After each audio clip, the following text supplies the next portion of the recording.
to the assembled devotees. This is Tiffany in Pennsylvania. Hare Krishna. Hare Krishna, Tiffany Mataji, Danvat Pranam, all glories to Srila Prabhupada. Thank you very much, Mataji, for joining the call. Hare Krishna.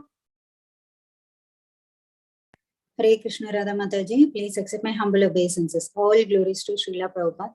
All glories to the assembled devotees on the call. This is Anita from Sharjah. Hare Krishna. Hare Krishna, Anta Mataji. Please accept my humble obeisances. All glories to Srila Prabhupada. Thank you very much, Mataji, for joining the call and giving your association. Hare Krishna.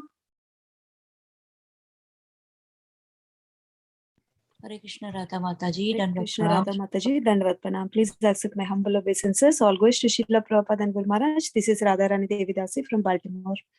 Hare Krishna, Radharani Mataji. Dandavat Pranam. All goes to Srila Prabhupada. Thank you so much, Mataji, for joining the call. Hare Krishna. Hare Krishna Mataji, Dandavat Pranam, Srila Prabhupada ki jai, Guru Maharaj ki jai. This is Arvind Das from Chicago. Hare Krishna. Hare Krishna, Arvindas Prabhuji, Dandavat Pranam. All glories to Srila Prabhupada. Thank you very much, Prabhuji, for joining the call. Hare Krishna. Hare Krishna, Mataji. Dandavat Pranam, Srila Prabhupada, Srila Gurudev ki jai. Vrinda. Hare Krishna, Rindra Mataji, Dandavat Pranam. All glories to Srila Prabhupada. Thank you very much, Mataji, for joining the call and giving your association. Hare Krishna. Hare Krishna Mataji, Dandavat Pranam. All glories to Prabhupada, all glories to Guru Maharaj, all glories to assembled devotees. This is Mohini Lakshmi from Detroit.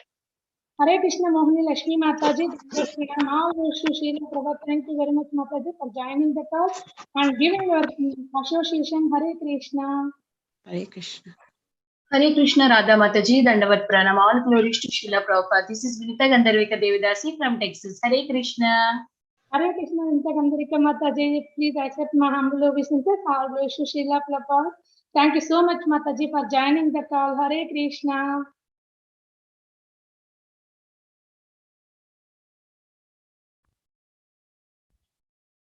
Is there anybody else who would like to introduce themselves?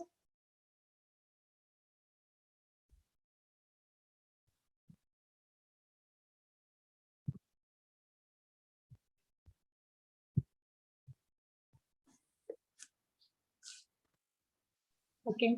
Hare Krishna, dear devotees. Welcome to Bhakti Sangha conference. Today, we are fortunate to have His Grace Madhavananda Prabhuji to enlighten us on the topic of Srimad Bhagavatam 5th Canto 10th Chapter, verse 28 onwards. Hare Krishna, Madhavananda Prabhuji. Before I hand over call to you, I would like to hand over Praveen Govind Prabhuji for brief introduction of Prabhuji. Hare Krishna, Praveen Govind Prabhuji. Dandavat Pranam. All goes to Srila Prabhupada and Gurudev. Please take your call, Prabhuji. Hare Krishna. Hare Krishna. My Dandavat Pranams to all the devotees on the call. His Grace Madhavananda Prabhu is a disciple of His Holiness Gaur Govind Swami Maharaj. He joined ISKCON in 1982, served as the head pujari and temple president of ISKCON Seattle. First and second initiation from his Guru Maharaj was given on 1993. He served as the personal assistant to Maharaj in 1994 and traveled with him to various countries for preaching work. He is the editor of Gopal Jew Publications, which publishes books of His Holiness Gaur Govind Swami Maharaj, as well as Krishna Kathamrita magazine and Bindu e-magazine. He is a resident of Bhubaneswar and Puri for the past 2 decades. He is very devoted to researching about Lord Jagannath and the culture of Jagannath Puri. He has published various magazines on the esoteric secrets of Jagannath Puri. The book Mathura Meets Vrindavan, produced by Gopal Jew Publications, won the GBC Award for Outstanding Literary Accomplishment in the year 2000. The Krishna Kathamrita magazine also won the Audarya Award from the World Vaishnava Association. He has traveled to various countries in the world in the past 2 decades for speaking Hari Katha on the order of his Guru Maharaj. He has traveled to various countries in the world. Okay, that was repeated twice. So thank you. Welcome to the call, Maharaj. My Dandavat Pranam. Hare Krishna. Thank you, Pravan Govind Prabhuji, for introduction. Hare Krishna, Madhavananda Prabhuji, Dandavat Pranam. All wish you Srila Prabhupada. Thank you very much for giving your valuable time and association to us this morning and enlightening on the topic of Srimad Bhagavatam. Now I would like to hand over call to you, Prabhuji. Hare Krishna. Okay, thank you very much, Radha. Can you hear me okay? Just to make sure the volume's all right and things. I've been able to hear. Okay, good. So before we try to speak on Srimad Bhagavatam, my Guru Maharaj had a series of prayers that he would recite, and he instructed me I should do the same. It takes me about 5 minutes, so please be patient while I recite these, and if you know them, you can also go ahead and recite. Actually, do you have me set up for I can share screen? Looks like you do. Let's see if I can find that real quick. Those prayers, maybe then we can just go ahead and share that with you at the same time. Just give me one moment here. So I'm very happy to be taking part in this program with all the devotees here. It's nice to see everyone coming together and chanting. It's a difficult time right now when we don't have physical association with devotees. So we should take advantage of whatever we can, while we can, online or whatever way. I'm just looking, I've got one version there, but it's a little bit hard. Let's just go ahead. I can just make it bigger.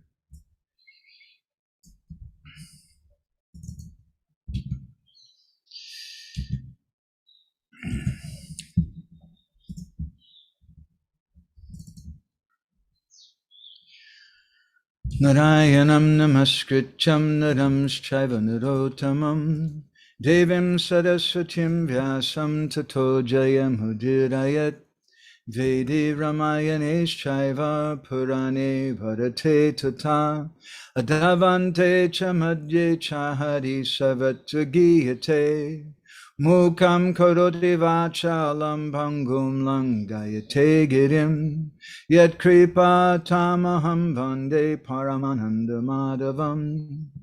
The following is a song, traditional song in Orissa that they sing. Practically every village in Orissa traditionally has what they call a Bhagavat Tungi. It's now they have television instead mostly, but traditionally they would have one hut, one place where all the villagers would come together in the evening and they would hear Srimad Bhagavatam, Mahabharata, Ramayana like that. And before they would begin, they would sing this song.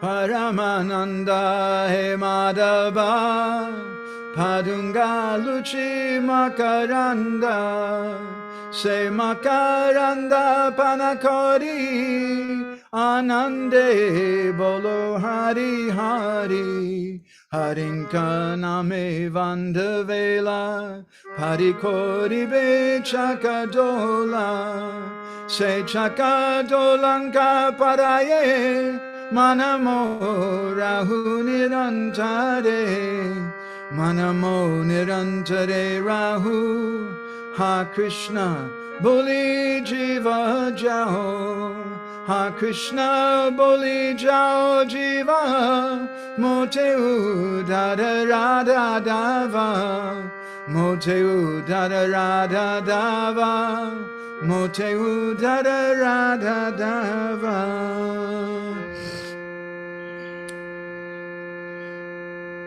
Dharma projita kaita vocha paramonya machanam satam Vedyam vastavamatta vasta shivadam tapachayun mulanam Srimad Bhagavate Mahamune kate kim va padayishvara Sadyo hidyavarujate chakatibishu shubhistakshanat Nigama kolpataro galitam phalam shukamukara mitra dravasam yutam Pibata Bhagavatam rasam alayam muhoroho rasika bhuvi bavuka Anartopasamam sakshad bhakti yogam adhoksaje lokasya janito vidvams chakre satvata samhitam yasyam vaishuyamanayam krishne paramapurushe bhaktirudpadyate pumsha shokamoha bhayapaha Srimad Bhagavatam Paranamamalam Yad Vaishnavanam Priyam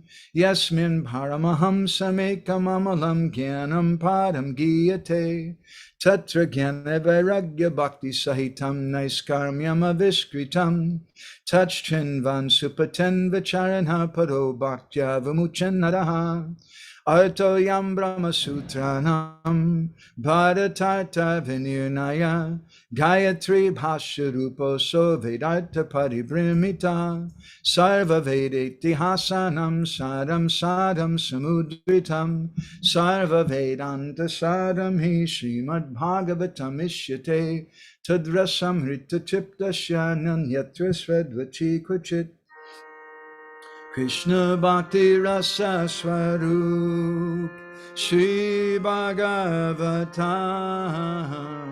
Tate Veda Shashoite Parama Mahatva Chari Veda Upanishade Jata Kichu Hoya Tara Arta Lanavyasa Korila Sanchaya Jai Sutre Jai Ruk Vishaya Bachana Bhagavate Sehiruk Slokani Bandana Jiverani Stada Lagi Sucha Koilo Vyasa Mayavadi Bhashisunile Hoya Sarvanasha Jaho Bhagavata Pada Vaishnavera Stane Ekanta Shaikoro Chaitanya Charane Bhagavata Jainamane Sejavana Sama Tada Sasta Achijanme Janme Prabhu Jama Hare Krishna Krishna Krishna Hare Hare Hare Rama Rama Rama Hare Hare Om Namo Bhagavate Vasudevaya Om Namo Bhagavate Vasudevaya Om Namo Bhagavate Vasudevaya. So again, we want to thank everybody very much for taking part in this discussion today. My name is Madhavananda Das. We're speaking from Jagannath Puri Dham. It's a very good fortune to get to speak something on Srimad Bhagavatam, which is Puranam Amalam, the spotless Purana, which is the topmost literature of all the Vedic literatures. And the Srimad Bhagavatam is the literary incarnation of Krishna. Krishna Bhakti Rasa Swarup, Sri Bhagavat. It's simply composed of Bhakti Ras, the Srimad Bhagavatam. So before we begin, I want to just offer my humble pranams thousands of times over to my revered spiritual master, Sri Srimad Govinda Maharaj, who was very kind to me and instructed me that if someone ever asks you to speak, you have no choice, you must. And then my Param Gurudev, Srila Prabhupada, who was given a Srimad Bhagavatam in the West, and to all the Vaishnavas in our ISKCON society and to all the devotees and members of this Joppa group today. Thank you very much for listening. So we're reading from Grantara Srimad Bhagavatam, the king of all literatures, 5th canto, chapter 10, text 20.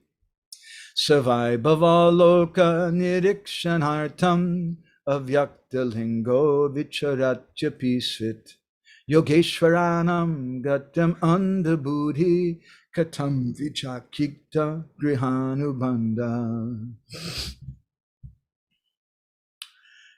Is it not a fact that your good self is a direct representative of Kapila Dev, the incarnation of the Supreme Personality of Godhead, to examine people and see who is actually a human being and who is not. You have presented yourself to be a deaf and dumb person. Are you not moving this way upon the surface of the world? I'm very attached to family life and worldly activities, and I'm blind to spiritual knowledge. Nonetheless, I'm now present before you and am seeking enlightenment from you. How can I advance in spiritual life?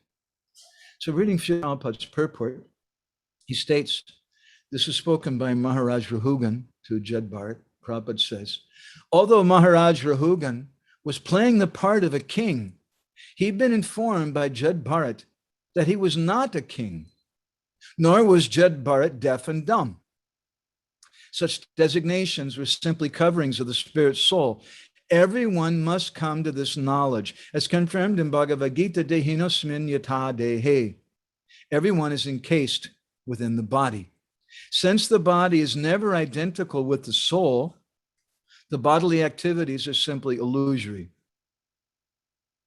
In the association of such a sadhu as Jad Bharat, Maharaj Rahugan came to the awareness that his activities as a royal authority were simply illusory phenomena. He therefore agreed to receive knowledge from Jad Bharat, and that was the beginning of his perfection. Tad viganartam sagurumiva bigachet. Mundaku Upanishad 1.2.12. A person like Maharaj Rahugan, who was very inquisitive to know the value of life and the spiritual science, must approach a personality like Jad Bharat. Tasmad Gurum Prapadyeta Jignasu Shreya Uttamam. Bhagavatam 11.3.21. One must approach a guru like Jad Bharat, a representative of the Supreme Personality of Godhead, to inquire about the goal of human life. Gora Graganya Gana Gocha Goloruharam Goranga Gura Tamagopya Kopa Briksham Gopala Gada Ratidam Yati Singha Gora Govinda Deshi Kavaram Satatam Namami Gurave Gurachandraya Radhikaya Tadalaye Krishnaya Krishna Bhakti Daya Tad Bhaktaya Namo Namaha Pancha Kalpatarubhishcha Kripa Sindhu Bhyevacha Patitanam Pavanebhyo Vaishnavebhyo Namo Namaha Jai Shri Krishna Chaitanya Prabhu Nityananda Shri Advaita Gadadhar Shiva Sadi Gaura Bhakta Vrinda Hare Krishna, Krishna Krishna, Hare Hare, Hare Rama, Rama Rama, Hare Hare. A very interesting verse, isn't it? Sometimes we almost tend to think sometimes in our society that bhakti means that we should go and tell everybody about what a great devotee we are. And we should share our ecstasies and our glories on Facebook and on WhatsApp and Zoom classes and things. There's no more space in the drive. Sorry. And in that way, that's really doing bhakti. But this verse seems to indicate something else. He's discussing, Maharaj Rahugan is telling Jad Bharat that you've been going around avyakta linga. You haven't been manifesting your real self. And what is your purpose? Very interesting phrase is used. Loka nirikshana artam. Loka means a people. In the word nidhi means to unveil or to discover, to show. Loka nirikshana, aksha means the eyes. So nirikshana means to see or unveil with your eyes. Loka nirikshana artam. This is the artha, the purpose, why you're going around, Srila Prabhupada translates it, to see who is actually a human being and who's not. My Guru Maharaj once told a story that there was one sadhu who had a disciple, one chela, and every day that disciple would go out to beg alms and come back to give to his sadhu guru. to prepare something for Krishna to eat. So one day, that sadhu, he gave his chela, his disciple, some chashma, some glasses. So he told him, he said, you put on this chashma, and you go with these chashma, you can see who's really a human being and who's not. So you go out and do your madhukari, and you should only accept alms, bhikya, from someone who's actually a human being. If they're not a human being, don't accept from him. Yes, Guru Maharaj. And so he went out, and he went to one village, and he put on that chashma, those specs, but he couldn't see one single human being. All that he saw were pucha vishanahina. There's two-legged animals, only they don't have a horn or tail. Pucha vishanahina.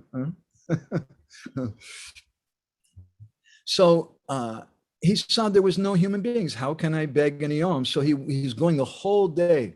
The afternoon is coming. His Guru Maharaj is waiting for him. He wants me to bring back some boga to offer to Krishna. Then he's going to eat. The sun's setting. Then what am I going to do? And finally he went to another village, and there he saw two human beings. And so he got 2 hands of rice. And he went back to his Guru Maharaj, and his Guru Maharaj said, hey, why are you so late? And the disciple said, Guru Maharaj, I'm very sorry. You gave me these chashma, these amazing spectacles that I can see who's really a human being and who's not. And I couldn't find any human beings. It was very, very difficult. Everybody was just two-legged animals. So this verse is speaking like this. Maharaj Rahugan is saying that this is what you're doing, Jad Bharat. You're doing this loka nirikshana artam. But you have this purpose. You're wanting to go around to see who's really a human being and who's not. And for that purpose, you're putting on a show. And you're acting like under booty that your illusion, that you don't know anything, abhyakta linga, you're hiding yourself. So this is a very, very important subject matter when we speak about bhakti. And it can be a little confusing, honestly, for devotees in our movement, because many times we have the idea, as I mentioned, that preaching means that we advertise our japa. We advertise our Bhagavatam. We advertise whatever realization we have. We advertise the number of rounds that we chant. But Gopayad Devatam Ishtam, we should hide our Ishtadev. Gopayad Nijamalakam. This is a verse quoted in Hari Bhakti Vilas from Samoy and Tantra. And Sanatana Goswami quoting his verse saying, you should hide your bhajan. Don't advertise that thing. So this is a little confusing. How do we understand these two things? How do we see that Jad Bharat is such an exalted person, but he's acting like he's a mad person? And he's so expert at acting like he's mad that his whole family, who lived with him since his birth, they thought he was mad. They thought he was a crazy person. He was really putting on a good show. So this is one important point we want to meditate on in this verse. And how is it relevant for me in this Krishna conscious movement today? I'd like to look back to the previous verse where Maharaj Rahugana says, Sakshadarim Gyanakala Vitirnam. He's speaking about, he's comparing Jad Bharat to Gyanakala Avatirnam. That personality was an avatar of Gyanakala, who's come as a manifest, the incarnation of Gyan or knowledge, who's Lord Kapila Dev. He's Sakshat Dharim. So what is the necessity of Maharaj Rahugana saying this? Well, 2 points are being made here, and this is a foundational point for the text 20 that we're looking at today. One point is that I understand you're not just a dumb fellow. He's revealing, actually, you're the incarnation, Jnana Kala Avirtanam. You're the incarnation, Kalavatirnam, of Gyan, of real knowledge. And the second point is that Maharaj Rahugan is putting himself in the role of a disciple. And he's saying to him that Sakshad Dharim, that I see you directly as God. Now, this is not a very popular thing, even within the Krishna conscious movement, to be really blunt today. It's not so popular to say, to go to some sadhu guru in ISKCON and say, Maharaj, I consider you to be God. I consider you to be directly God. And probably if you would say that on Facebook or someplace, you would have a big headache because so many people would become very, very disturbed by it. But this is a statement repeatedly of Shastra. Krishna says in the 11th canto of the Bhagavatam, Acharyamam bijanayam navamanyeta karichit, that you should understand that the Guru is non-different from me. Sakshadritvinastamasta Shastra. All the Shastras speak like this. There's a wonderful poem. We have a project, Prabhuji was speaking some of the things we do. We have a new project we started recently. It's a branch of the Bhaktivedanta Research Center here in Puri. We're calling it GORA, the Gaudiya Odia Research Association. And part of what we do is we look for old rare books like this Gambhiraya Sri Gauranga in Bengali. And I can't reach it from where I'm sitting. Anyway, why don't you grab from me? Let's see, up a little bit. No, just grab the whole stack. Let's see. I was looking for the, yeah.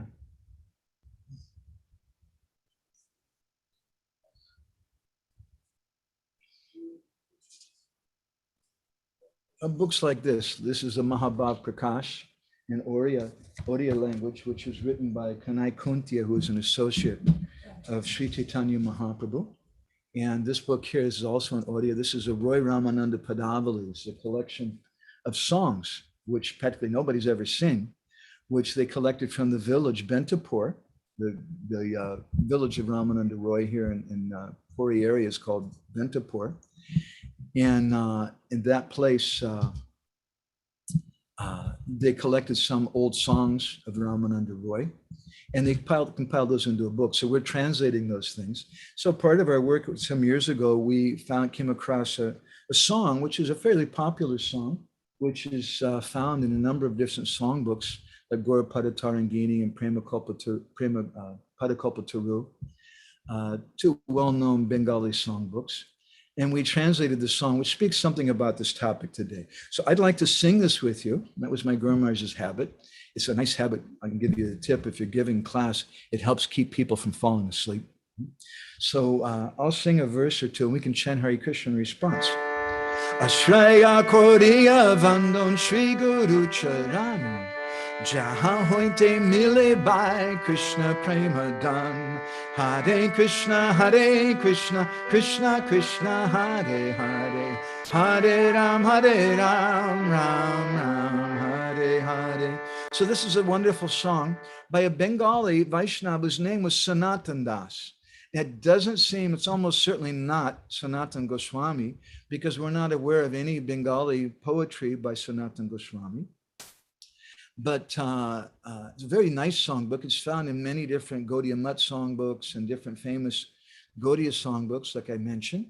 And he begins by saying, Ashraya Koriya Vandon Shri Guru Charan. So I'm beginning my song, he says, by Ashraya, by taking shelter of Shri Guru Charan, Gurudev's lotus feet. I'm doing my vandana. I'm going to offer prayers to his lotus feet, because Jaha hoite mili bhai Krishna prema dan. By doing that, then I'll get the treasure of Krishna Prem. So then the next question comes, someone who may be hearing his prayer say, well, that's okay, but who is Gurudev? You're saying Sri Guru Charan, who is that Gurudev? And the poet answers, Jibira nishtara lage nanda sutta hari, Bhuvane prakashahana guru rupa dari.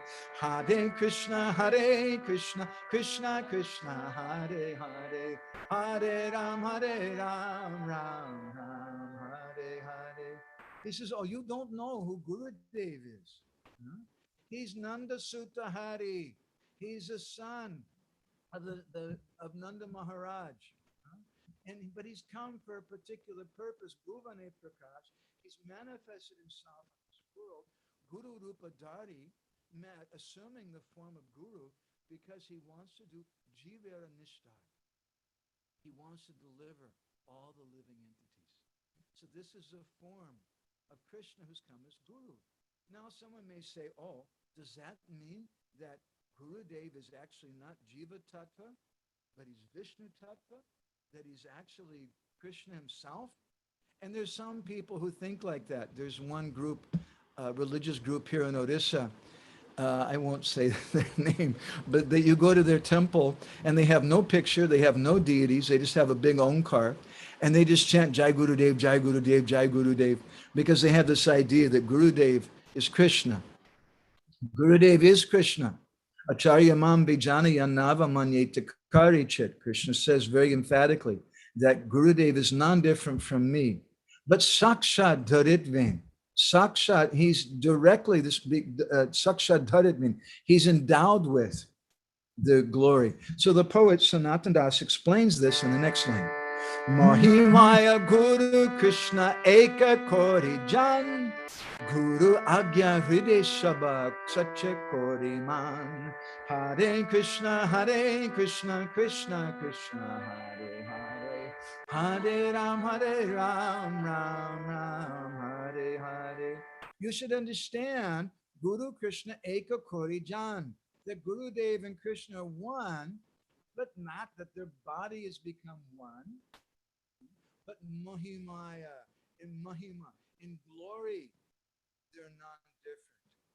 And he gives a hint in the second line, Guru Agya Hriday Sabha Sacha, that why has Gurudev come? Hare Krishna Prabhuji, Dandavat Pranam. Your volume is going up and down. Now it is very low. We could not hear what you are speaking. After you sang, we were not able to hear you. Okay. You can hear me much better now, I think. Yes. Now it is okay. It's going in and out. Yeah, the problem is because I've got a studio system set up and I forgot when I start singing that then the volume goes down automatically. Thank you. I'll keep this open so I can fix it up. Someone says losing video or losing sound? Video is okay, but the sound is... yeah. wrong. Okay. Thank you very much. I'm sorry. Thank you very much for saying that to me. So he's saying that Guru and Krishna are one, but they're not one in the sense of the body's one. They're not one in the sense that some Mayavadis think that they're one, or some offenders think that I'm going to kill Guru and then I'll become Guru. But Mahima, in glory, they're one. Just like I have a wife, she's from Hungary. And because my wife is from Hungary, I know something about the Hungarian language. In fact, I'm quite a linguist. I can say 3 words in Hungarian: nem, igen, and köszönöm szépen. No, yes, and thank you very much. So because I have a Hungarian wife, I can advertise myself as being the representative of the Hungarian government. But that's not correct. I can perhaps represent myself something represented as Hungary because I've been there many, many times. I know something about the country. I know a little bit about the culture and history, tiny bit of the language. So I can represent a little bit of that, but not completely. So in the same way that a representative of the government represents the government, but he's not the government 100%, Gurudev also represents Krishna. And so in this way, Maharaj Rahugan, he's telling Jad Bharat that you're directly a manifestation of Krishna. I see that because I see that you've come here to save me. This is why you've come. Guru Agya Hriday Sabha Sacha Koriman.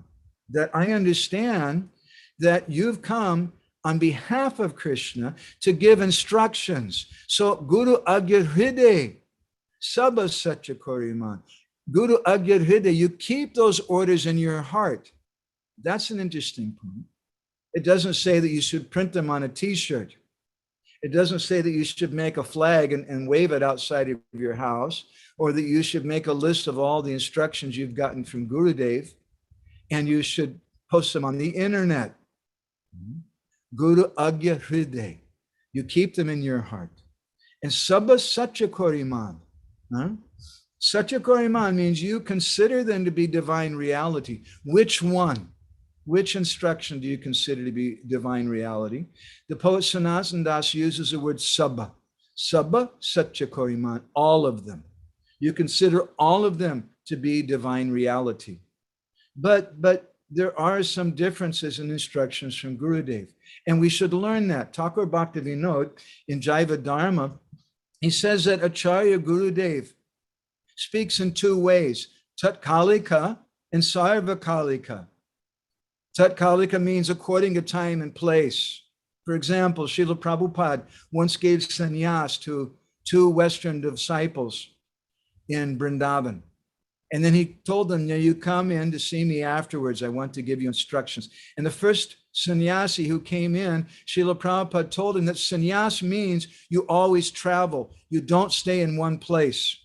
I want you to travel all over the world and preach. And the devotee said, yes, Srila Prabhupada. And he offered obeisances and he left. Then Prabhupada called for the second sannyasi. And Prabhupada told him, I want you to stay here in Vrindavan and manage the school and don't go anywhere. So we might become very confused. If you just take one of the statements out of context, you'll become very confused. And therefore, we don't want to be what Bhaktivinoda calls Bahirmukh Janas, or external persons. Just like I remember seeing a bumper sticker in America where I grew up, which was on the car of some born-again Christian. And the bumper sticker said, Jesus said it, I believe it, and that settles it. In other words, there's no discussion, there's no consideration, there's no brain. I just blindly accept what I understand. But what do we understand? As Srila Bhaktisiddhanta described in one article, he said the problem is that we're trying to understand Shastra and the instructions of Gurudev with the same senses which bind us up to this material world. That's a very difficult thing. And therefore, the first canto of the Bhagavatam describes that Shushusho Shuddhadanasya Vasudeva Katauji Shan Mahat Sevaya Viprapunya Tirthana Sevanat, that this is not just a matter of collecting information, that you're not going to understand Srimad Bhagavatam just by collecting information. In the Chaitanya Charitamrita, there's a verse which is spoken by Mahadev Shambhu, Lord Shiva. And he says, Aham Vedni Shuka Vedi, Vyasa Vedi Navedi Va. He says, I understand Srimad Bhagavatam. It's a long story, but Lord Shiva spoke that Bhagavatam in Bhubaneswar, which is a place which is known as Ekamraketa, or the place of one mango tree. He was sitting under a mango tree, speaking to Parvati, his wife, Srimad Bhagavatam. Bhagavatam manifests in different forms at different times. According to the Skanda Purana, sometimes it's spoken by Lord Shiva to Parvati, sometimes it's spoken by Parvati to Lord Shiva, sometimes it's spoken by Vishnu to Lakshmi, sometimes Lakshmi speaks it to Vishnu. It's spoken in different places at different times because Srimad Bhagavatam, Jao Bhagavata Pada Vaishnavirastani, we have to understand it by taking shelter of a Vaishnav. And that Krishna Tulya Bhagavata, Vibhu Sarvashrai, Prati Shloki Prati Akshananata Koi, that this Bhagavatam is the incarnation of Krishna. It's not different from him. So he was speaking Bhagavatam, and meanwhile, there was one Shuk. Who was that Shuk, that parrot? He was Sri Shuk. The Bhagavatam states many times, Sri Shuk Uvacha. Shukadev Goswami spoke. Or literally, Sri Shuk means the blessed parrot of Srimati Radharani, because it said that Radharani had a parrot. And she used to keep that parrot on her left hand, and she would say, Bolo Krishna, Bolo Krishna. And the parrot would say Krishna's names, and then Radharani would feed him pomegranate seeds. Life was pretty good to be fed pomegranate seeds from the lotus hand of Srimati Radharani. So when Radha and Krishna left this world, their pastimes became avyakta, or unmanifest. At that time, just before they left, they told that parrot, you stay behind and you speak Srimad Bhagavatam. But the qualification of a speaker of Bhagavatam is that they must like to hear Srimad Bhagavatam. So that parrot was very eager, and someone told him, I don't know, maybe it was some internet news or something, but someone said that Mahadev Shivji is speaking Srimad Bhagavatam in Ekamraketa, Jagannath Puri Dham. So that parrot flew there and he hid himself in the leaves of that tree because the Bhagavatam is Paramahansa Sanghita. It's meant to be understood by Paramahansas. In the very first verse of the Bhagavatam, this is described.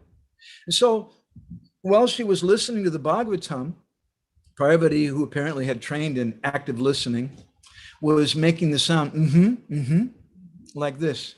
And Lord Shiva, then she could understand she's paying attention.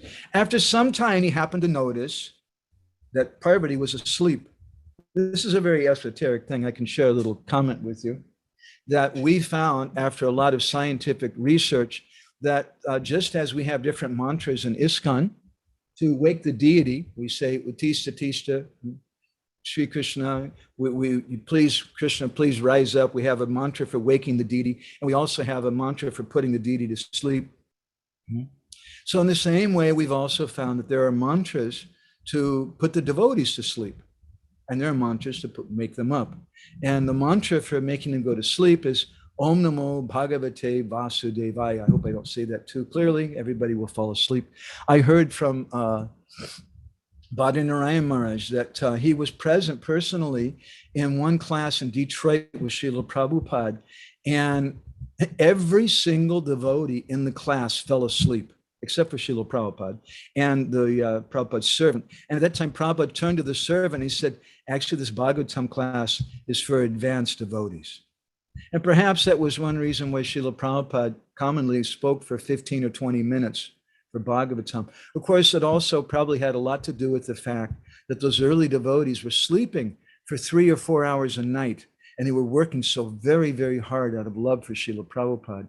And we've heard stories that when they would offer obeisances, they would sometimes fall asleep in front of the deity. Another story I heard that in Los Angeles, someone was giving the Bhagavatam class, and every devotee in the room fell asleep. And then the speaker also fell asleep.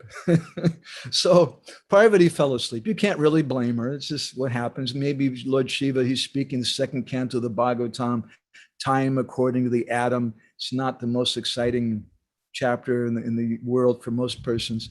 Anyway, she fell asleep. And after a few minutes, though, Lord Shiva noticed that the sound was still coming. And so Lord Shiva looked around. Who's saying that? And then he saw, sitting up in the tree with a big grin on his face, was this parrot. Now, Lord Shiva, who's known as Ashutosh, he's very easily pleased. He's also known as Rudra. He becomes very angry.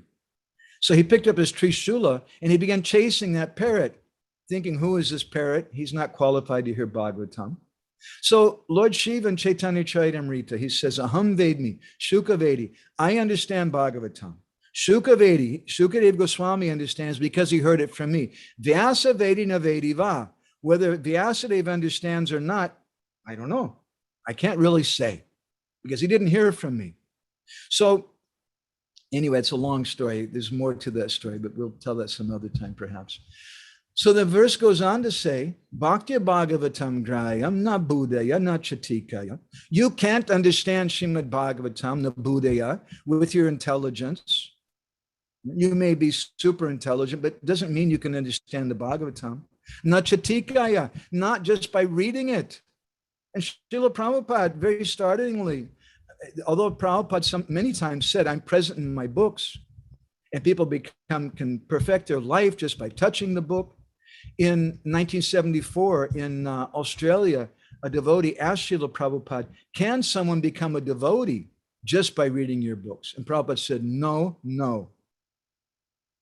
They have to approach a person.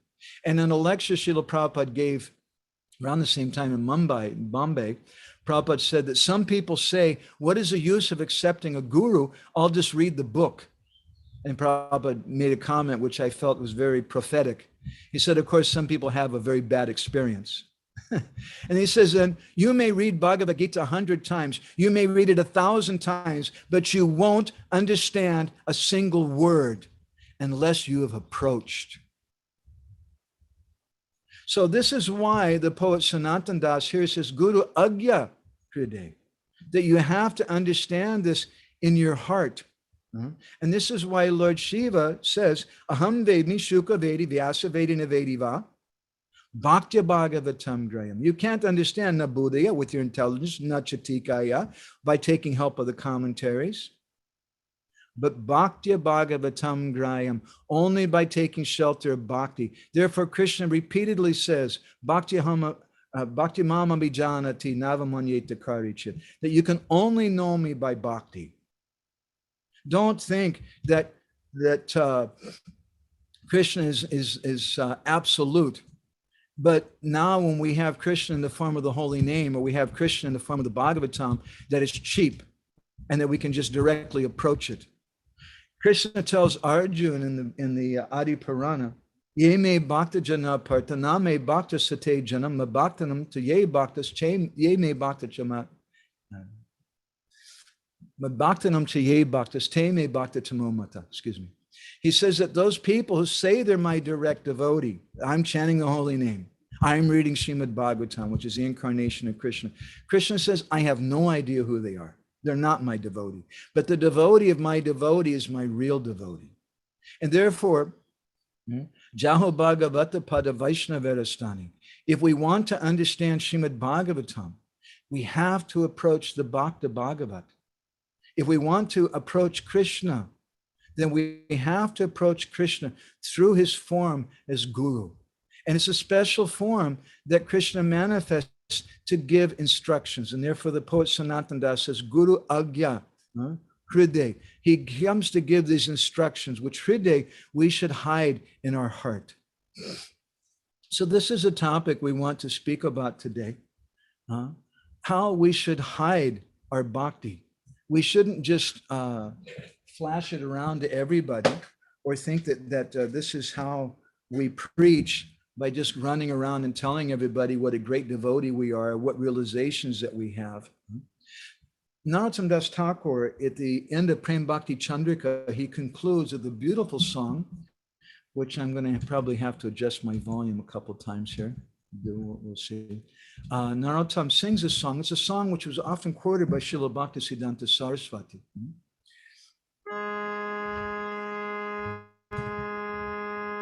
Apana bhajana katana kahibe jata tata ihate hoibe sabadam. Hare Krishna, Krishna Krishna, Hare Hare, Hare Rama, Ram Ram. Na kori hake harosh, na lahi amora dosh, pranamaha bhakti racharane. Hare Krishna, Krishna Krishna, Hare Hare, Hare Rama, Ram Ram. Gora Hai.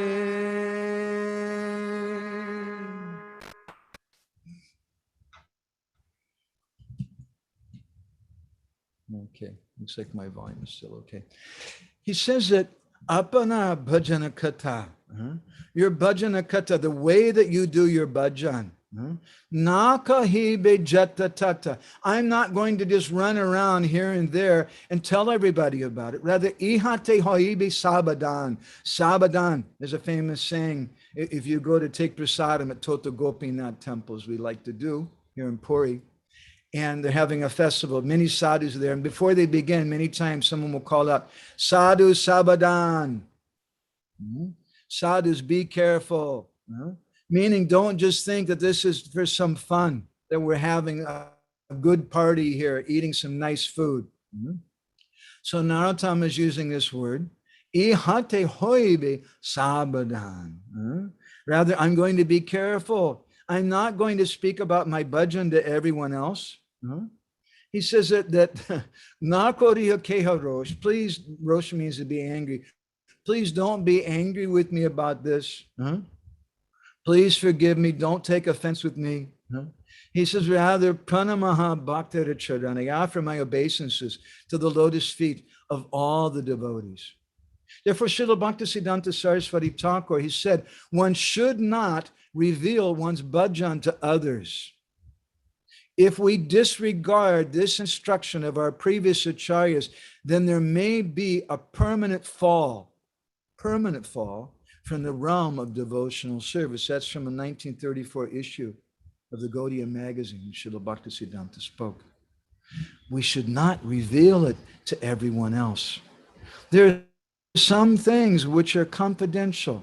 Krishna in the Gita, he concludes some of his concluding words in Bhagavad Gita. He says, idam te narapaskaya, na bhaktaya kadachan, na chashashushave vacham, na chamam yobisuyati. He says, I've given you this knowledge, but don't speak it to someone who's atapaskaya, who has no tapasya, who's not austere, who's abhaktaya, who's not a devotee, not kadachana. Don't ever do that. And also, nachashashushave, who's not doing service. Don't speak it to him. There are three qualities. A Shravana Adhikar, which is spoken about by Ramanujacharya in his Gita Bhashya commentary in Bhagavad Gita. Pranipat, Pariprash, and Seva. We have to submit ourselves to the speaker. We have to ask questions in a humble way. And we have to surrender and render service to the message and to that person. Without doing those three things, we don't have Shravanadikar. And Krishna is saying a similar point. Nachashashushave. You don't speak to someone if they're sushushave. They're not engaged in doing service. No? And finally, nachamam yo abhyasuyati. If they're abhyasuyati, if they're envious, you can't speak it to them because this is a very confidential subject matter. It's not meant to be spoken just freely here and there to everyone. The general duties of an initiated disciple are called Samoy. Samoy means to meet, or it means agreement. In Hari Bhakti Vilas, there's a list of those things. And quoting Vishnu Yamala, the Hari Bhakti Vilas describes, Swamanto nopadishtaavyo vaktavyascha nasang siddhi gupaniyam tata shastram rakshaniyam sariravat. The Guru tells a disciple, Swamanto nopadishtaavyo, don't speak this mantra in public. You keep that mantra and the details you know about puja and things, gupaniyam. You keep them secret. Rakshaniyam sariravat. You protect them just like you would protect your body. And therefore, Hari Bhakti Vilas, this is the second Vilas, text 146, quotes Samoy and Tantra. I wrote some article about this verse in issue 16 or 17, I think it was 16, of our Krishna Katamrita Bindu magazine. If someone's interested, we could give you a link for it, unpacking this a little further.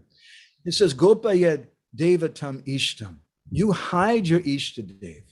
Don't speak about that form of Krishna that you're attracted to. Hide it.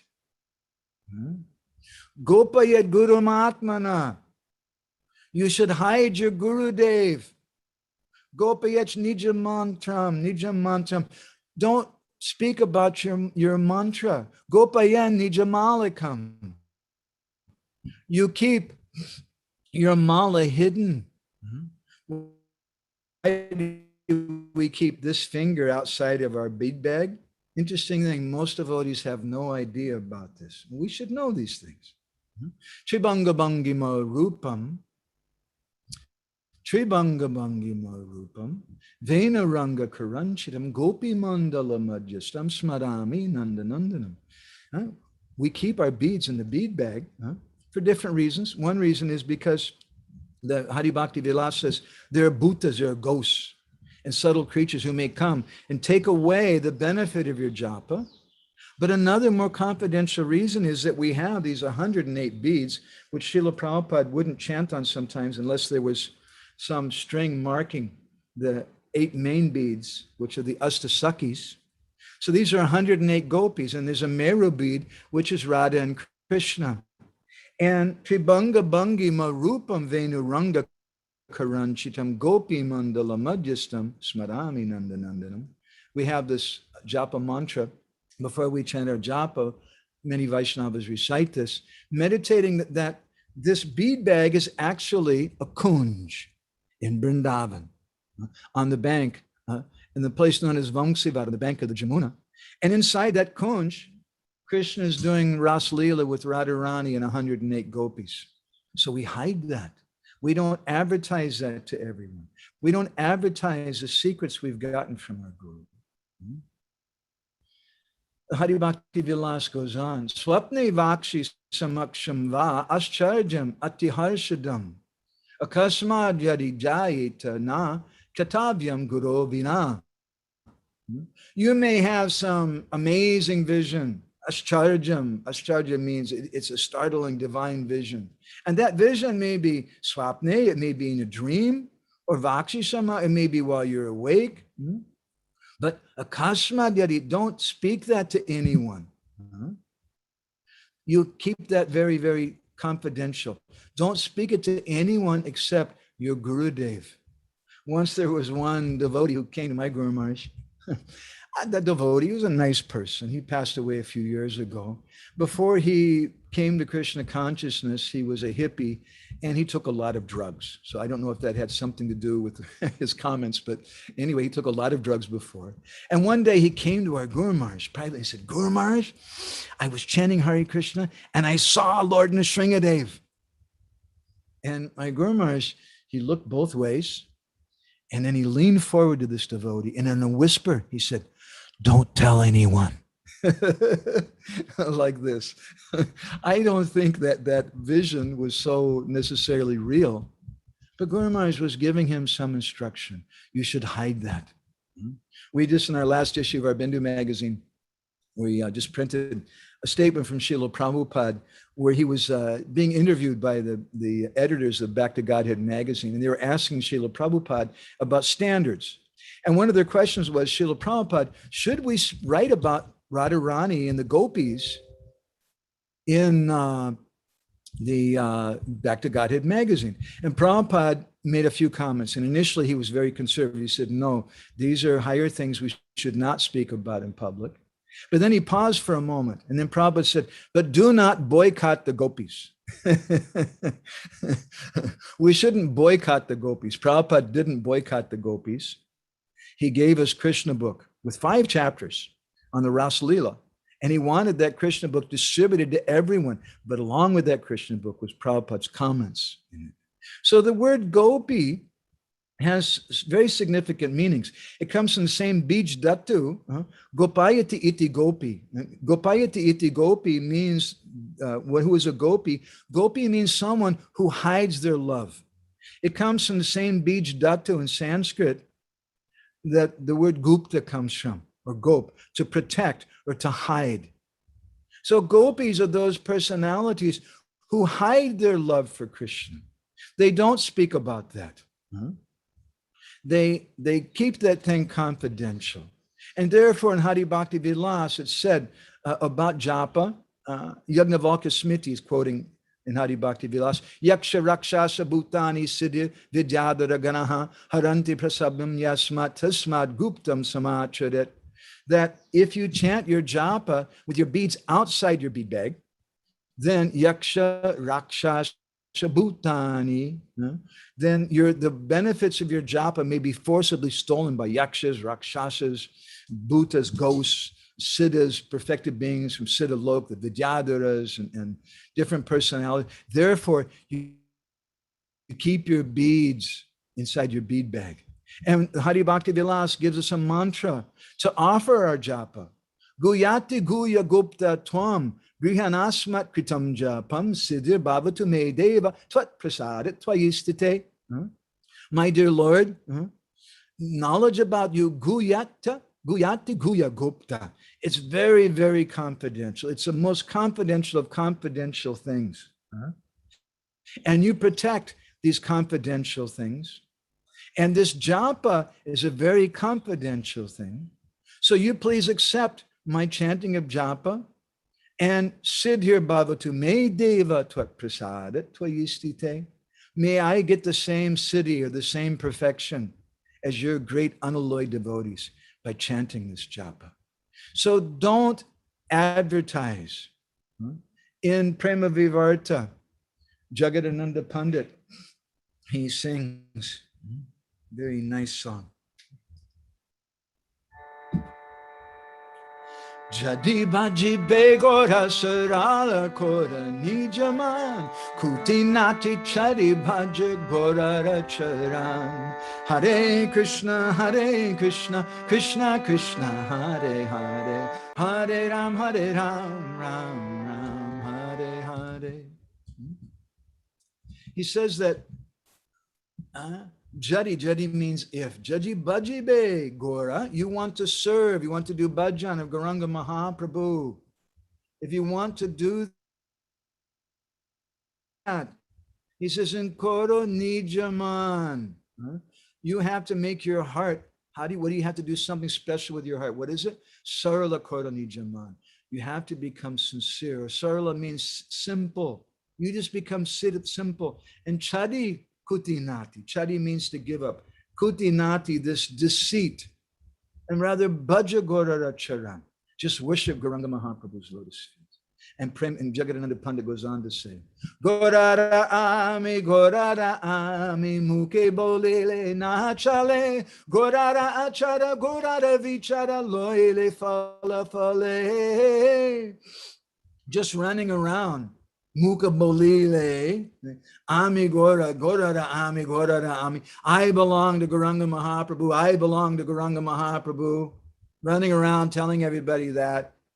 He said, Muka bolile nachale. Just with your mouth. That's not nachale. That's not a very good thing to do. Rather, gorara achar. You should follow the practices. And gorara vichar. You should understand the vichar, the conception. Then loyale falafale. Then you'll get the proper results. But not just that we advertise in a cheap way. There are many sayings in this regard. It's said that if you take a pot of water in a small kitchen and you put it on a stove and you don't put a lid on the pot, and that pot starts boiling and boiling, it looks tremendous. The room fills up with steam. And if someone comes in, they think, wow, this is really something. But there's no strength to it. It's just a show. On the other hand, if you put a tight lid on top of that pot, then gradually, the pressure builds up inside that pot until eventually it will explode. And therefore, Thakur Mahashoy, Narottam Das Thakur, he said, Rako prema hridaya bhariya. You hide your love. Guptate sadibe siddhi. You hide your perfection. So Maharaja Hugana is speaking to Jed Bharat. Jed Bharat, I understand something about you. I couldn't understand you in the beginning. Your own family doesn't understand you. Everybody thinks you're a murk. You're a fool because you've been hiding your bhajan. And there's a great lesson in all this for us. We should not advertise these things. Even the Bible, in the book of Matthew, it says that when you pray, you should go in the closet. When you give some charity, don't blow a trumpet and advertise it. He says, the Bible says that when you're giving charity, your left hand shouldn't even know what your right hand is doing. Because there's a saying here in Orissa that a small fish makes lots of noise, but they live on the surface. But big fish, they're quiet and they go deep. So this is the quality of a disciple, that the disciple doesn't advertise his bhajan. This is the quality of a Vaishnava. They don't want to advertise their understanding, their realization. There's a story in this regard that in a few hundred years ago in Rajasthan, there was one Rani, one queen who was married to the king, and she was a great Vaishnavi. She was a great devotee, but she was very disappointed because she was always thinking, my husband's not a devotee. Sometimes ladies, I see them crying like that. My husband's not a devotee. If only I had a good devotee husband, everything would be okay. She was always lamenting and thinking like that. But she, and this lady, she was always putting on festivals and feeding sadhus and doing different things. for the devotees. But she didn't understand that her own husband actually was a great devotee. She was married to the man, but he was hiding it so expertly, she couldn't understand. Just like Jed Bharat, although his family members are there, he's hiding his bhakti. So one night, while she was taking rest in bed next to her husband, suddenly she heard him start calling out in the middle of the night, "Hey Govinda, hey Gopal, oh Kripaya, Kripaya, be merciful, I'm so fallen, please be kind to me." And he was crying in his sleep. And then the woman could understand, oh, my husband's actually a great devotee. Oh. So the next day, she called for the ministers and she gave them some money. She said, I want to have a big bhandar, big feast, you invite all the sadhus, have a big program. And her husband later on, when that festival was going on, he asked her, what are you doing this for? She made an announcement in front of him then. I'm doing this because I came to find out my husband's actually a great devotee. And when her husband heard those words from her, he became very, very disturbed. And he left and he went to a quiet place and he sat down and he began to fast. And he fasted until he gave up his body because he was feeling very, very disturbed. I have no qualification of being a devotee. I'm not a Vaishnava. How can I advertise myself like this? And in this way, he left his body. So Krishnadas Kaviraj Goswami, in Chaitanya Charitamrita, he describes the mood of a devotee. Jagai madai hoite muni se papishta, purushera kita hoite muni se lagishta. Hare Krishna, Krishna Krishna, Hare Hare, Hare Ram, Ram Ram, Hare Hare. Krishnadas Kaviraj Goswami says that Jagai Made Hoite Mui Se Pabishta. I'm more sinful than Jagai Made. Purushara Kito Hoite Mui Se Lagisha. I'm lower than the worms and stool. And he really feels that way. Bhaktivinoda Thakur in Saranagati, he sings a similar thing. Very nice thing for those of us like myself who are coming here and trying to speak in front of this Bhakti Japa Sangha that you have. He says, this is my song. Garita achare rohi lama maji nakorinu sadhu sangha. Hare Krishna, Krishna Krishna, Hare Hare, Hare Rama, Rama Rama. Loi sadhu besha ani upadeshe eboro mayara ranga.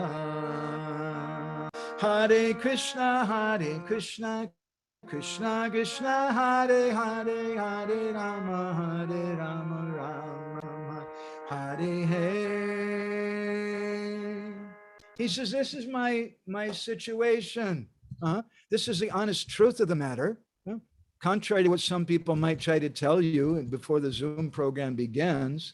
But Garita Achare, my behavior is very, very bad.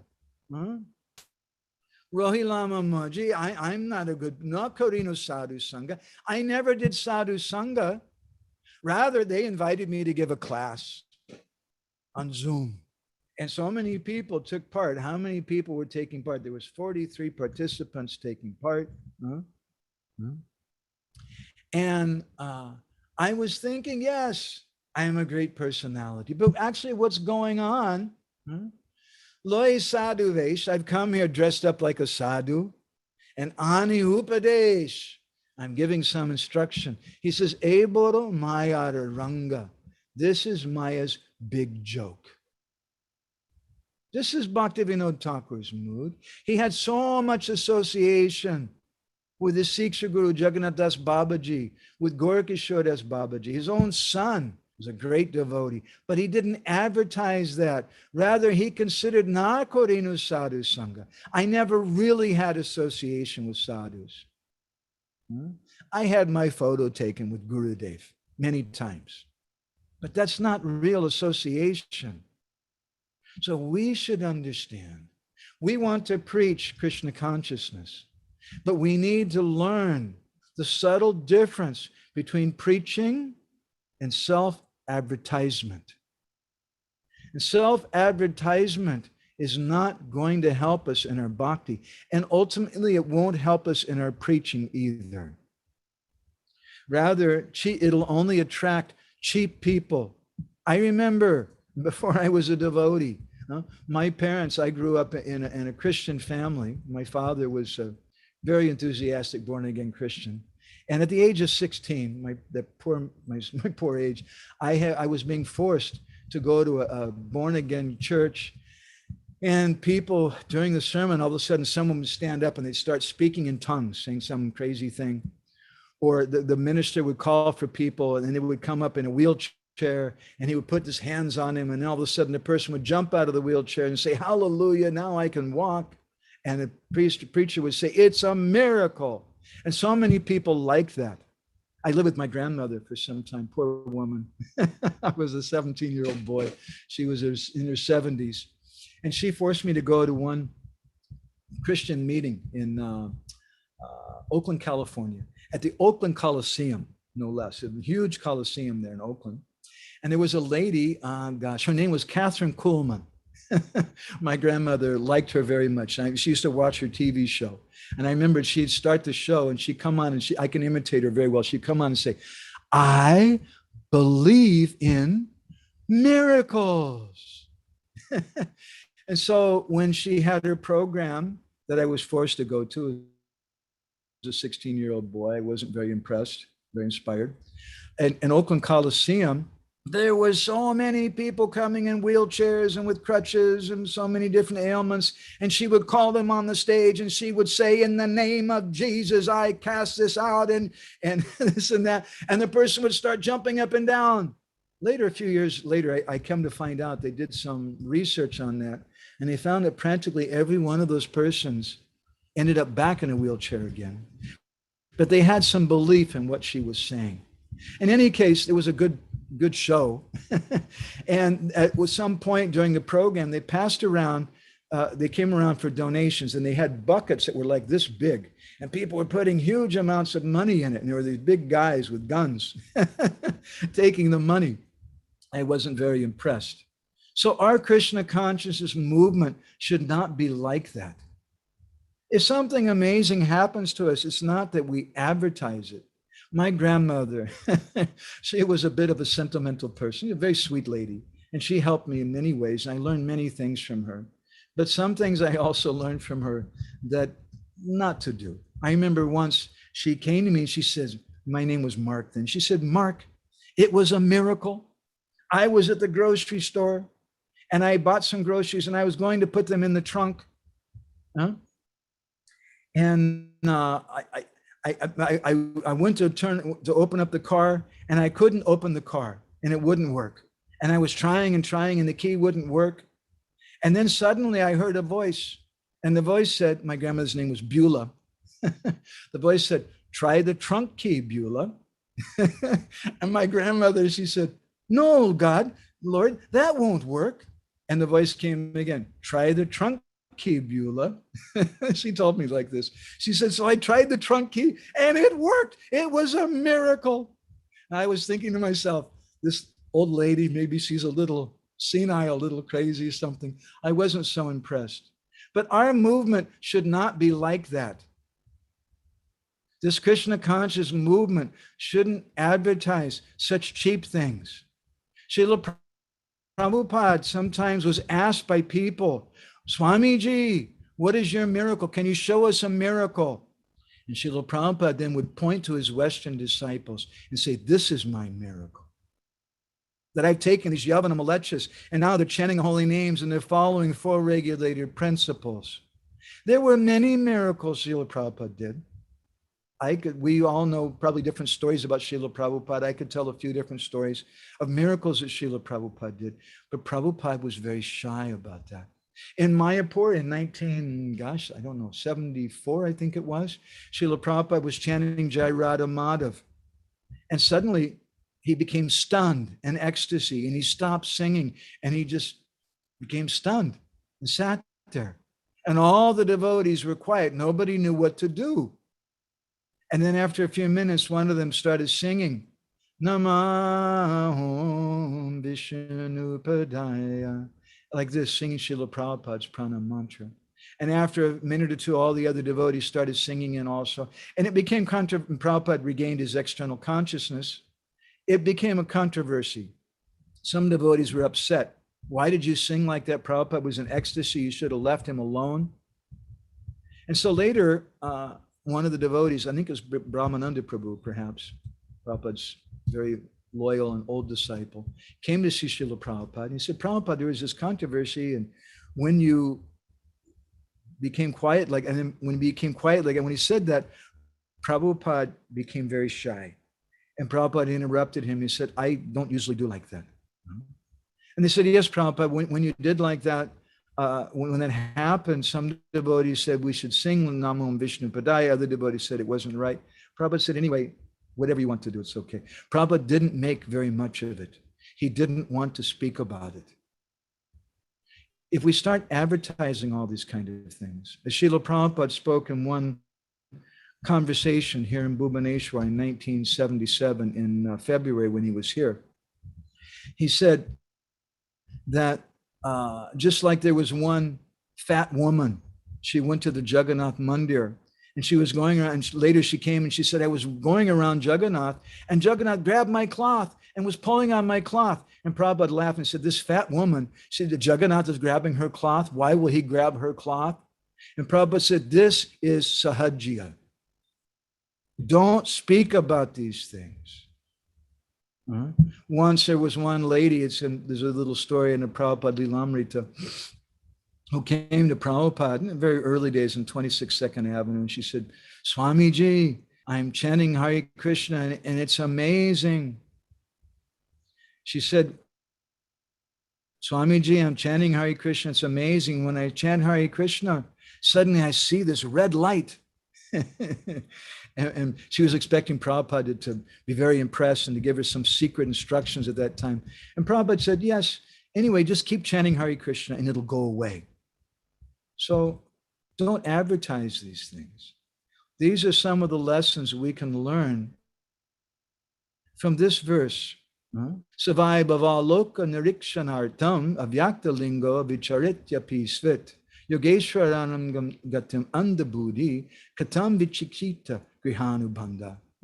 Where Maharaj Rahugan, he tells Jad Bharat, is it not a fact that your good self is a direct representative of Kapila Dev, the incarnation of the Supreme Personality of Godhead? To examine people and see who is actually a human being and who's not, you've presented yourself to be a deaf and dumb person. Are you not moving this way upon the surface of the world? I'm very attached to family life and worldly activities, and I'm blind to spiritual knowledge. Nonetheless, I'm now present before you, and I'm seeking enlightenment from you. How can I advance in spiritual life? So I've gone a little over time. My apologies. If there's any reflections from anybody, they have any thoughts, they have anything that inspired you in our discussion today, this would be a nice time to share that. Otherwise, Leela Purushottam Prabhu has given a question. I'll go ahead and read that out. He said, may I ask a question? I would like to ask, what is a motivation or inspiration for Acharyas to write a tika to Bhagavatam, as are so many of them, in light of that statement, na buddhiya na chatikaya? Thank you. When someone comes to the platform, like Sridhar Swami, who wrote Bhavarta Deepika, or Vishwanath Chakravarti Thakur, who wrote Sartha Darshani, or Krishnadas Kaviraj Goswami, who wrote a commentary on Srimad Bhagavatam, in a sense that we call Chaitanya Charitamrita. That Chaitanya Charitamrita is one kind of commentary also on Srimad Bhagavatam. It wasn't that they just mentally decided, yeah, I'm kind of bored today, think I'll do this thing, it would be good. It wasn't a mental adjustment, but it was urdguna. Urdguna means something which comes from within. Urdguna means something which is dictated to them by the Lord. And therefore, Srila Prabhupada and our Acharyas, they stress many times that there's some qualification required for writing. Interesting thing, actually, Prabhupada says two things. He says everybody should write. Every devotee should write the realizations. And I'll come back to that in a moment. But then he also, in several purports, he says that to write requires some transcendental qualification, and it requires some agya or some divine order from Guru and Krishna, some adhikar from them to do that. So how do we, it seems like that there's two different statements being made, which are dichotomies here. They're not dichotomies. Srila Prabhupada's saying two different things for different reasons. He's not saying that everybody should write commentaries in Bhagavatam. Or as one devotee, one early devotee, he was a songwriter and a musician, and he wanted to write his own songs. And Prabhupada did allow Mangalananda Prabhu to write songs, and Prabhupada liked his songs. But in general, Prabhupada told other devotees, don't write songs. We've got so many songs from Bhaktivinoda Thakur and Madhavananda Das 8th and others. You sing those songs. So that's a general instruction. But in another general instructions, everybody should write something for them privately, but not that we write that publicly, unless we have some instruction from Guru and Krishna. Is that okay, Leela Purushottam Prabhu? It's a good question. Thank you. Thank you. Thank you, Prabhu. I was just thinking, especially in the light of like that, you anyway cannot understand Bhagavatam by Tika, na Buddhaya na Chatikaya. So what's the motivation for the Acharyas to write the Tikas, actually? That was fine. Well, those tikas can be understood, but shushushoshadanasha, they can be understood by someone who's rendering service. And Srila Bhaktisiddhanta stressed this so much, and therefore something which a lot of devotees don't know historically. You can find this in Bhakti Vikas Maharaj's description of the life of Srila Bhaktisiddhanta, that they didn't stress class very much. And Srila Prabhupada also didn't stress class so much. Their classes were 15 or 20 minutes long. But rather, Srila Bhaktisiddhanta stressed service. And through rendering that service, and there's a famous story which is told in a few different ways. I'm not sure which one exactly is right, but I can mention the story, which I think you've probably heard before again, that once there was one big Pandit, Sanskrit scholar, who was searching many years to find the answer for some very abstract, subtle question in the Vedic literatures, and he couldn't find anyone to answer it. And finally, someone told him, you go to Saraswati Thakur, Srila Bhaktisiddhanta, he'll be able to give you the answer. And he went there, and Srila Bhaktisiddhanta just looked at him and said, I'm sorry, I don't have time. He said, but if you search for such and such devotee, Krishna Das or whatever his name is, he can give you the answer. And so that big scholar, big Pandit, he asked around, is there some devotee here by name Krishna Das or whatever it was? Yes, Maharaj, he's in the kitchen. He went to the kitchen. Where is he? Well, he's over there washing the dishes. Washing the dishes? And I'm supposed to ask him? And he went over there and he said, well, I have this big question. Your Guru Maharaj told me to come and ask you. Guru Maharaj told me to come and ask me. I don't know. He said, but anyway, do you want to help me wash the dishes? And he was a little offended. He's a big man, but okay. So he started washing the dishes. And as he was rendering that service, the answer to his question suddenly came to his mind. And later he went back to Srila Bhaktisiddhanta and fell at his feet and told him, now I understand by your mercy. So this is Rajavidya. The king of knowledge is Rajaguyam. It's the most confidential, but Pratyak Savagamam, it's meant to be practically realized. It's not just that we can memorize some verses or just read a purport and then we'll understand everything. But that purport, when we're qualified in our heart, then our Acharyas will speak to us through the medium of our Gurudev. He'll speak to us and that medium may be through the heart, but through the connection of our Gurudev, who's Sambandha Datta. He is our connection to Krishna. Is that okay, Leela? Perfect. Thank you so much. Hare Krishna. Thank you. Thank you for attending today. Radha Mataji, do you have anything else you want to say? Am I in trouble? Did I speak too long? No, Prabhuji. I'm always worried about getting in trouble. Hare Krishna, Prabhuji. Such amazing and enlightening class and beautiful music, Prabhuji. If anybody have any questions, please go ahead. Or they may have reflections. I like reflections too. Vaisheshika Prabhu always asks for that. What they like. Let's see. Arik Roy Chaudhary, Bengali. He's raising your hand. I hope my pronunciation is not being too bad. There's some question. Maybe you can put your video on. Video is not only available right now. Can I speak just? Hare Krishna. Yeah, it's a little hard for me to hear you. Speak clearly, please, and close to the mic. Yes, Prabhu. Am I audible? Yeah, somewhat. Yeah, you're kind of going in and out a little bit, but just speak slowly and we'll try. Nice Jagannath icon for your picture. Be nice to see you, but nice to see Jagannath. Anyway, please, what is your comment? Just like you said that if you want to worship Gauranga Mahaprabhu, then we should make our heart very simple. Yes. Now, sometimes the situations are not very favorable. So, in order to increase our sadhana, practice more devotional service, we sometimes use different tricks and secrecy, purpose of secrecy we do like that. Different tricks we use. So, will that be considered crookedness? I mean, if some crooked is used for increasing our sadhana, will that be considered duplicity? Well, I'm not sure exactly what you mean, that we hide our bad activities. No. I'm saying that we hide that.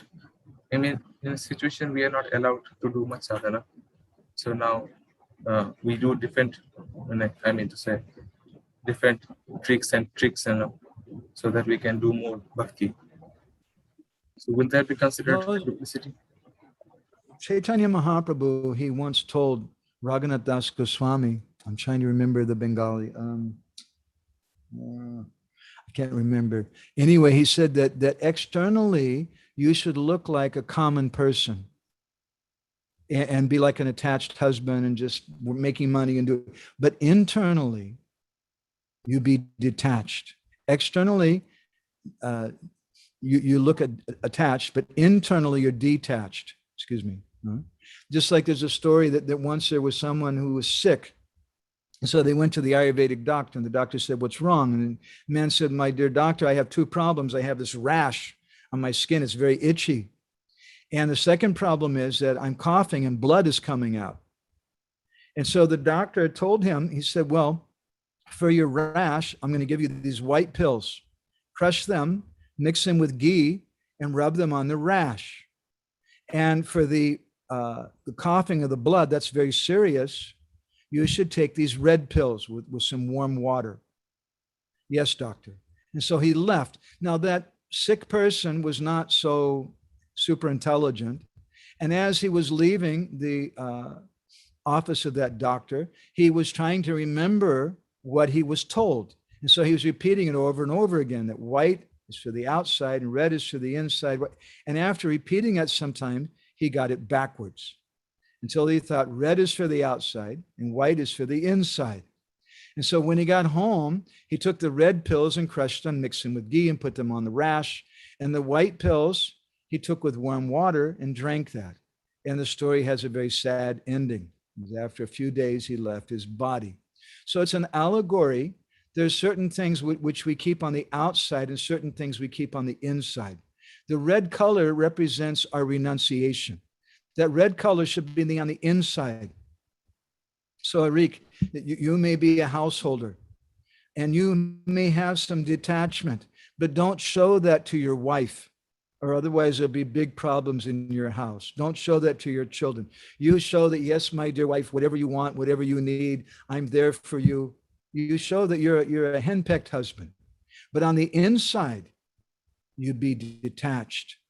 The problem is that most people do it the other way around. And they advertise their detachment, which causes all kinds of problems in their family life. But on the inside, they're completely attached. On the outside, they're acting like they're detached, but on the inside, they're attached. So it's good. My Guru Maharaj once said that there are 4 ashrams. And in the brahmachari, vanaprastha, and sannyas ashram, whatever is on the inside should be the same as the outside. You should be simple. But the grihastha, Shastra gives the grihastha some license to be a little duplicitous. And he should tell his wife, my wife, you are the most beautiful girl in the whole world.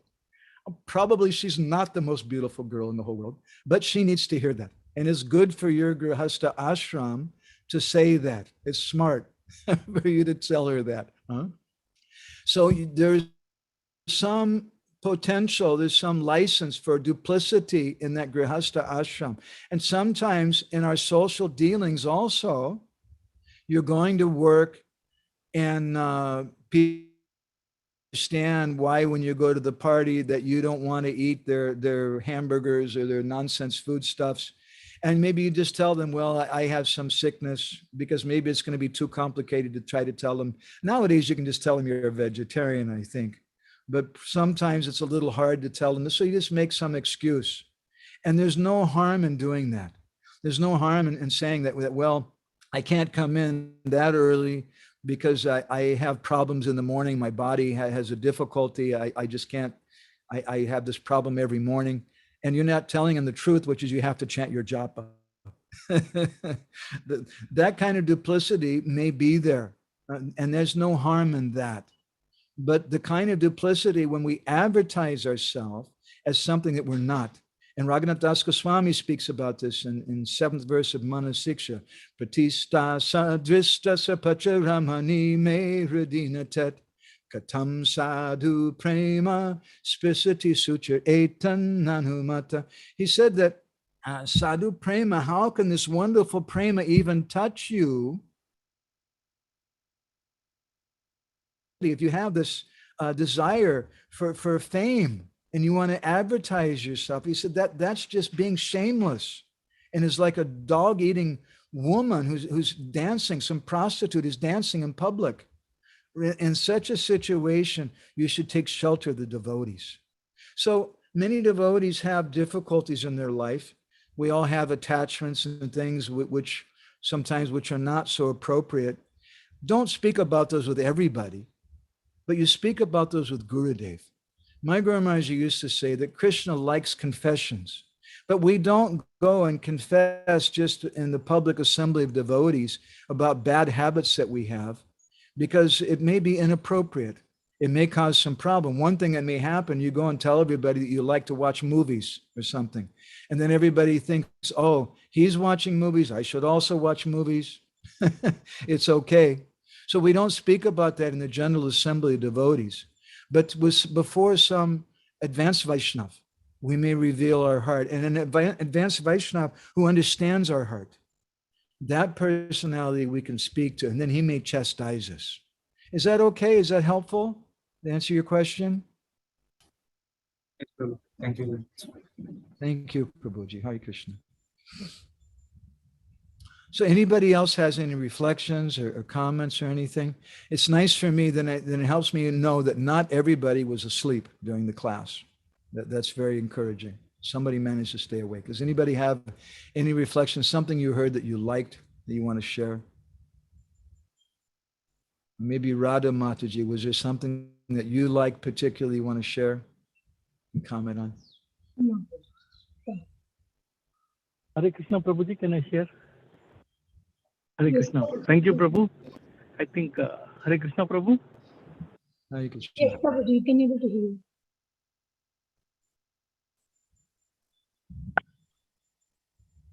Prabhuji, go ahead with your question.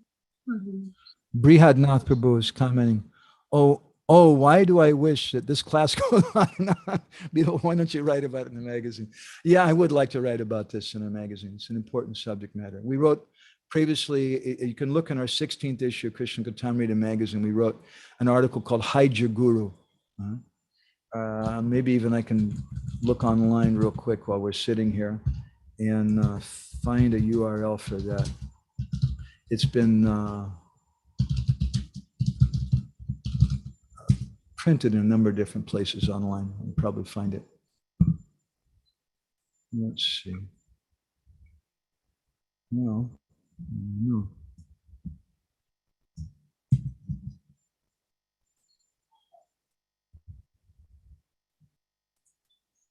Yeah. I can give you a link here if anybody likes. There's they posted this article some years ago on ISKCON Desire Tree, and there you go. And maybe Radha Mataji, I don't know if you have a WhatsApp group or something for this, but the problem with Zoom links and things like I just pasted in is they disappear as soon as the class is over. So if somebody wants that link, you can write to Mother Radha about it.